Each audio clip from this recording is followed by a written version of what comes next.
Here going on Snowmageddon 2022. We got a bit of a fire going on here, an electrical fire actually. Oh, that don't look too good. And as you can see, the factory over there, it's all surging.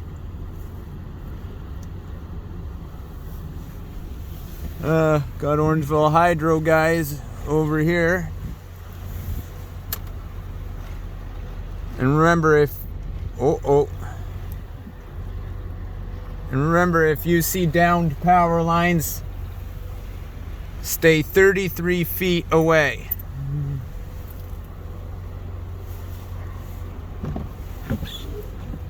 So you can see there's a bit of a fire going on right there.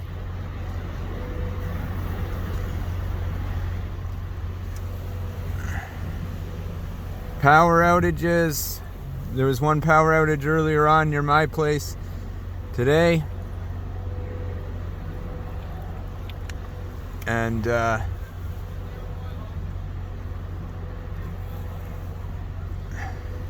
this is not a good situation here. Got the fire department here too.